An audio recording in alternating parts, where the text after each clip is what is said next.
Jim Coleman was ready to face a new day on the job as a flight attendant for one of the largest airlines in the United States, Pacific Airlines, when he saw something that would catch his attention and turn a 3-hour flight into the biggest challenge of his career. That morning, Jim Coleman was feeling happy and full of energy. Coleman had arrived at work early, had already had his double espresso coffee, and was about to check in passengers for the first flight of the week, San Diego, Boston. That flight route was one of his favorites. He flew it between 3 and 5 times a month, and it had always been characterized as fast and smooth. He had never had to deal with any problems or unpleasant incidents with passengers. Until that day. Passengers began to approach the boarding terminal, where Jim and his companion were checking tickets and passports. The terminal was crowded as usual, but among all the people struggling to be the first to get on the plane, Jim noticed a very special person, an 8-year-old girl staring at him. The girl had big green eyes that stared at the flight attendant. Jim was still working at full speed, but he couldn't help but feel the girl's gaze on him. He had only looked into her eyes for an instant, but in those couple of seconds, Jim felt something inside him, a feeling that there was something strange about the girl. And he wasn't wrong. As he looked at passports and stamped tickets, Jim caught another quick glimpse of the little girl who was still staring at him. And it was then that he saw her companion, a tall blonde man dressed in sports clothes and looking defiant. Jim shuddered at the sight of him and had a strange feeling that this man was not to be trusted, and he should keep a close eye on him. Coleman surmised that this man must be the girl's father. The resemblance between the two was obvious, but the girl's posture beside him did not indicate familiarity or trust. Rather, it looked as if the girl was trying to break free of her father's hand, which was holding her tightly against him. As they waited their turn, Jim could see the girl trying to break free of her father's hand, but he was squeezing her tighter and looking at her sternly. The girl stopped trying and finally lowered her head in defeat. When Jim saw her, he felt a heavy feeling in his stomach. He knew there was something strange going on between this father and his daughter, but it was impossible for him to know what it was. He had to keep working, and the plane was going to take off in less than half an hour. Whatever this man was hiding, he would have to find out in the air. Upon boarding the plane and checking that all passengers were in their respective seats, Jim proceeded to give the protocol flight instructions and then headed towards the front of the plane to prepare for takeoff. But as he did so, he couldn't help but turn around to look back towards row 10, where the sad-looking girl was sitting next to her father. The girl seemed to be more nervous than before. Her hands were clutching the seat, and she was looking sideways with a pleading gesture. But her father didn't notice anything because his eyes were fixed on the screen of his cell phone. Jim continued on his way to the front cabin, but he regretted turning around to look at the girl, because now he was even more worried and had a strong suspicion that something very bad was happening. But how could he find out without making the father suspicious? If the man knew he was suspected, he could endanger the child. He knew of cases of airplane hijackings, but he had never been involved in one. Would he be able to control his nerves and help the girl? They were inside a crowded plane, with hardly any room to move, and in silence. It was not the ideal place to carry out an investigation or to initiate a rescue. Jim knew that, but he also knew that if he didn't follow his instincts and try to find out what the man was hiding, he would regret it for the rest of his life. The plane took off normally, and after checking that everything was in order, Jim decided to go back to row 10 with the excuse of offering drinks to the passengers. As soon as the girl saw him approaching with the tray of bottles, she tensed up, and her gaze filled with anguish and seemed to be begging him to come closer to confide a dark secret. Coleman looked back at her and nodded slightly to let the girl know that he understood and that he would help her. Then, without the father noticing anything and maintaining direct eye contact with the little girl, he gestured with his lips 2 words that the girl understood instantly. "You're safe." The little girl's eyes widened and she almost smiled, knowing that Jim was going to help her and that he had received her distress signals. Then he approached the father and offered them a couple of bottles of water, but the father refused them in a very bad way, without even looking him in the face. "What are you doing here? We didn't ask you for anything. Don't bother me. I have a lot of work to do," the man bellowed, causing the rest of the passengers to turn to look at them in fright. "I'm sorry, sir," Coleman said in a polite tone, but looking at him with contempt. He had never been treated that way by a passenger before. Jim was startled by the man's aggressiveness, but he was determined to go ahead with his plan and help the girl, no matter what. The father's reaction confirmed what he had suspected from the first moment he saw them in the airport terminal. The man was aggressive, and his daughter did not want to be with him. Was it really a kidnapping? And was the man trying to take the girl by force to the other side of the country? Or maybe it was something worse. He would soon find out, and he would have to face the biggest challenge of his career. Jim returned to his post and tried to continue with his work, but he couldn't get the girl's frightened look out of his mind. He had to make a plan quickly and find out what the man intended to do with his daughter before the plane touched down, because then he would have no chance of stopping him, and the little girl would be in grave danger. Seeing that the situation was really serious, the attendant decided to alert his partner, Lauren, to warn her of what was going on and ask her advice on what to do. Jim knew she had experience handling mid-flight conflicts, although none had to do with something as serious as a similar situation, but at least she would know what to do and how to deal with it. "Are you sure that the girl is in danger and that the man is forcibly holding her? If we're wrong, we could get in a lot of trouble, Jim. Accusing someone of kidnapping his daughter is a very serious thing to do." Lauren asked him, looking toward row 10 and watching the girl and her father closely. His companion's question caught him off guard and made him reflect on his plans. He hadn't expected her to doubt his intuition, but deep down, he knew she was right. The girl was acting strangely, and her father looked like a really aggressive man. But it takes more than that for the police to stop someone getting off a plane. He needed some real proof of what was going on, and the only one who could give it to him was the girl. "You're right, but if you had seen the way that little girl looked at me when she got on the plane, and her posture, a child who is at ease with her father doesn't act like that." "I don't know, Lauren. It has all the signs of a kidnapping, and my intuition never fails," Jim assured her, who was beginning to be very nervous and doubtful. "If you are so sure about it, get back in touch with the girl and make sure she tells you what is going on. Only then will we be able to act and ensure the safety of that girl and the rest of the passengers on this plane. Don't forget that our priority is to ensure that all passengers arrive safely at their destination. If we make a mistake, or that man realizes that we suspect him, things could get ugly. Go to the girl and find a way to get her to explain what is going on. There is no time to lose," said Lauren, with a kind tone that showed her concern. Lauren wasn't wrong. The flight was 3 hours long, and the first hour had already elapsed, so he only had 2 hours left to figure out what was going on. But how could he do it without arousing the suspicions of the girl's father? As Jim was pacing up and down the aisle thinking about his plan, he saw a little boy playing with his tablet next to his mother. That's when he remembered that the plane has several children's tablets to hand out to the children on board so that they can be distracted, and the parents can relax during the flight.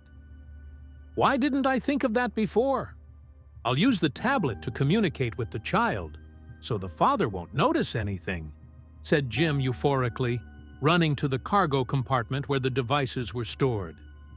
Jim grabbed the first tablet he could find, turned it on, and searched for a writing app that children often used to learn to write and practice their vocabulary.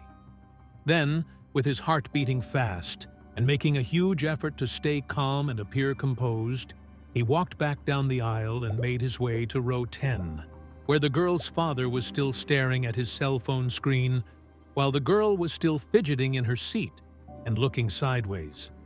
His last interaction with the father had made it clear to him that he wasn't going to be easy to talk to, so he decided to take a chance and talk directly to the little girl. He knew it might piss off the father, but since he was distracted and barely noticed what his daughter was doing, he thought he would have a better chance of success if he approached the little girl directly and ignored the father completely. It wasn't the usual protocol, and he knew he was breaking the rules, but the situation called for extraordinary measures, and he was running out of time. Jim caught his breath and put on his best smile, then strode purposefully toward the girl's seat, whose rostrum filled with hope at the sight of him again. "Do you feel like playing with your tablet, little girl? We have a really fun app that you can play with for hours. Want me to show you?" Jim asked, kneeling down next to the girl and showing her the tablet screen on, with the writing app in the foreground. As he had expected, the father didn't even flinch when he saw the flight attendant talking to his daughter. He just glanced at him out of the corner of his eye, but quickly returned his gaze to the screen of his cell phone. Jim wondered what was so interesting on that cell phone that he could completely ignore his 8-year-old daughter. He knew that whatever it was, it had something to do with his presence on that plane and the girl's strange attitude. But he would find out later.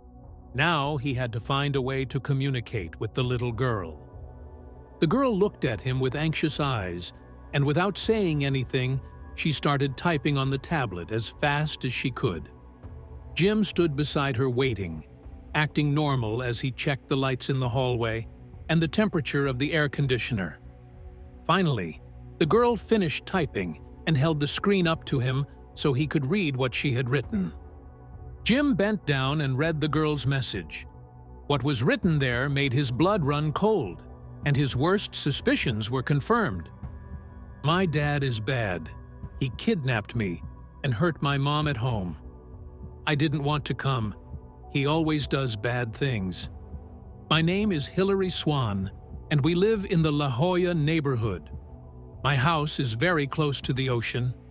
I am very scared. Help my mom." Jim reread the message again to check that what was written there was true and not a figment of his imagination. Then he looked the girl in the eyes and, without raising his voice, he whispered, "We'll help you get home." The girl nodded slightly and held back her tears. The assistant left her sitting there with a promise to return to her side soon and went back to his post, even though he could no longer concentrate on anything but saving this child. Jim had never experienced anything like this before. That man was truly a kidnapper, and not only had he kidnapped his daughter and forced her onto a plane, but he had also injured her mother. Coleman felt his chest burning, and his hands were sweating profusely. The situation was much worse than he had imagined, and he needed to notify the authorities immediately. The attendant communicated his discovery to Lauren, who, in a panic, set the hijacking protocol in motion. Neither of the two flight attendants had ever had to deal with anything like this before, but their experience in the job and their preparation were more than enough to set up such an operation and get away with it. All they had to do was remain calm and prevent the suspect, in this case the girl's father, from realizing what was happening before the plane reached the ground. "What did you say the girl's name was?"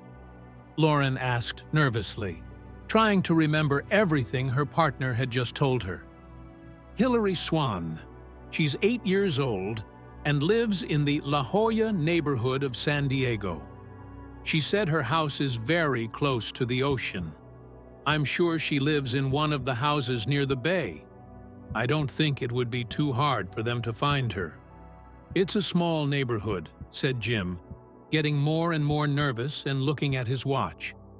After several minutes of radio conversation that seemed like an eternity to Jim, his partner returned with new instructions. They were to land an hour early and get the suspect separated from the girl before exiting the plane, so the authorities could apprehend him without endangering the girl or any other passengers. "Do you think he could be restrained inside the plane?" Jim asked hysterically. Lauren looked at him worriedly and, for the first time, noticed the fear in her voice. "Anything could happen, Jim. I haven't experienced kidnapping firsthand, but I've been told of very complicated cases where, in a matter of seconds, the situation went from controlled to chaos. And when that happens, there are always innocents who pay the consequences. The girl trusts you and has established a bond of trust with you, so it will be up to you to separate her from her father and keep her safe during the landing. Understood?" she asked in an authoritative voice. Jim nodded solemnly, like a soldier who had just taken the oath of allegiance and was going to war ready for anything. After giving it a lot of thought, Jim decided that the best way to let the girl know what was going to happen was through the tablet app they had used before. If the father didn't suspect anything before, he won't suspect anything now, will he? Jim thought as he approached row 10, appearing normal.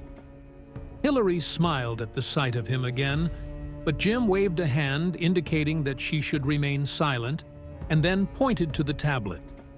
The girl understood immediately and turned on the device, pretending to play, while glancing sideways at her father, who seemed to have fallen asleep. Jim knelt down next to the girl and started typing on the tablet. He didn't want to scare her by telling her that the police were going to arrest her father as soon as he arrived at the airport, but he couldn't lie to her either.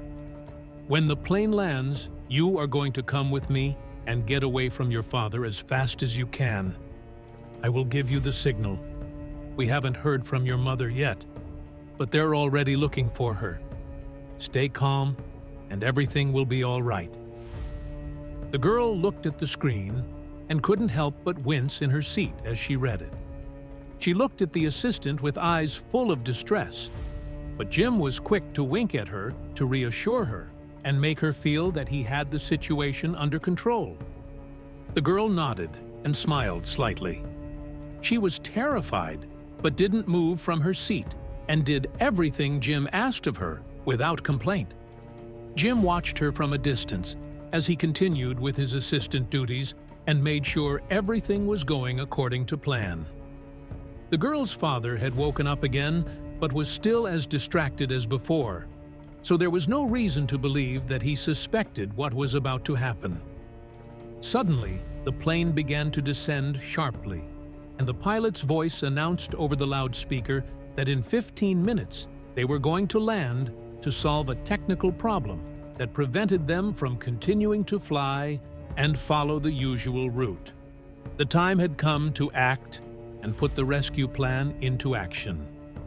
The police were already prepared to arrest the hijacker as soon as he got off the plane, and Jim was ready to run with the girl and protect her from any possible reprisals her father might cause when he realized what was happening. Meanwhile, inside the plane, the announcement of an emergency landing had the desired effect. The passengers panicked and would try to leave the plane as soon as possible, creating a small chaos that would give the girl the opportunity to get away from her father and be reunited with Jim. Shortly thereafter, the plane touched down, and the pilot announced that they were to exit in order through the door that the flight attendants would direct them to. But no one seemed to hear him, and the passengers went in a stream toward the exit door. Taking advantage of the commotion, Jim wagged his finger at Hillary to let her know that it was time to be brave and run for it. The girl nodded, and without a second thought, she let go of her father's hand and ran through the crowd of passengers scrambling to get out. A few minutes later, the police took the girl's father away in handcuffs, accused of the kidnapping of his daughter and the mistreatment of his wife. Police had found Hillary's mother just minutes before the plane landed, lying unconscious on the floor of her home. Fortunately, emergency services arrived in time and were able to stabilize her and transport her to the hospital where she was recovering. The authorities quickly informed about the situation and explained that the girl's father was forbidden to approach his family. The girl's mother planned to take her daughter out of the country and start a new life in Europe, which provoked her husband's anger and the desperate attempt to kidnap her daughter. A hijacking that would have been carried out successfully had it not been for the intuition and bravery of flight attendant Coleman, whom everyone congratulated incessantly. Everything happened very quickly, and Jim barely had time to assimilate what had just happened. But the great applause he received from the entire crew and all those who witnessed his bravery made him come back to reality and realize what he had just achieved. He had saved the life of a woman and had stopped the kidnapping of a little girl. Undoubtedly, a feat he would never have imagined he would be able to do, but one that he would never forget, and that would be part of his life forever. For her part, little Hillary returned to her mother, who successfully recovered from her injuries and returned to lead a normal life. The girl's mother, Elizabeth Bennett, went to pick Jim up at the airport to thank him for saving her life in person, thus ending a chapter of terror in their lives that neither of them would ever forget. Did you like this touching and surprising story? If so, we invite you to leave us a comment expressing your opinion. If you want to continue enjoying inspiring stories like this one, subscribe to our channel or check out the other videos shown at the bottom of the screen. Thank you for your cooperation.